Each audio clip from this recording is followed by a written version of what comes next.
Cəmin hasilə çevirmə düsturudur. Dostlar, ümumiyyətlə düsturu öyrənmək üçün mütləq düsturun isbatını öyrənməlisiniz. Yəni, belə də öyrənə bilərsiniz. Prosta o düstur sizin bir aydan sonra maksimum yazıdan çıxacaq. Amma isbatı ilə öyrənəndə yaddan çıxmır. Dalışı, yəni əks halda da onu çıxarda bilirsiniz yaddan çıxandan sonra da. İndi baxın, bu düsturdan necə almaq olar? Əvvəla gəlin, yəni alfanı x plus y kimi yazaq. Betanı da x çıxılsın y kimi yazaq. Bundan sonra alfa plus beta, alfa minus beta var deyə, gəlin alfa plus beta kimi yazaq bunu. Alfa plus beta bərabərdir. Tərəf-tərəfə toplasağa gəl, y-lər ixtisar gedər, qalar 2x.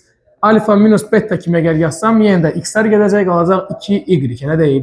Buradan əgər mən x-i tapsam, x bərabər olacaq, hər tərəfi 2-yə bölürəm, alfa plus beta böl 2, y bərabər olacaq, alfa minus beta böl 2, elə deyil. İndi baxın, x, y, alfa plus beta böl 2, alfa minus beta böl 2. Deməli, sinus x, kosinus y, elə deyil.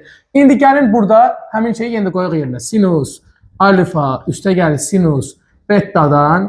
Alfa nə demişdik? Alfa dedik ki, x plus y, elə deyil. Sinus x üstə gəl y, üstə gəlsin sinus, betanın yerinə də yazıram, x çıxılsın y. İndi heç nə, sinus alfa plus betanın düsturunu yazırıq. Sinus x plus y nəyə bərabərdir? Sinus x, kosinus y. Üstə gəlsin, deməli, sinus y, kosinus x, elə deyil. Bəli, üstə gəlsin sinus x, kosinus y, çıxılsın y, çıxılsın sinus y, kosinus x. Bunu burada yazandan sonra, baxın, sinus y, kosinus x müsbət, sinus y, kosinus x mənfi, elə deyil. Ona görə bunları elə islah olurlar. Qalır nə?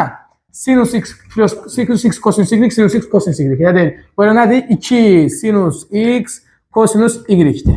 İndi biz hatırlayın ki, x-ə biz alfa plus beta bölü 2 demişdik, y-ə alfa plus beta bölü 2 demişdik. X-in yerinə yazırıq 2 sinus, x-in yerinə yazdım alfa plus beta bölü 2.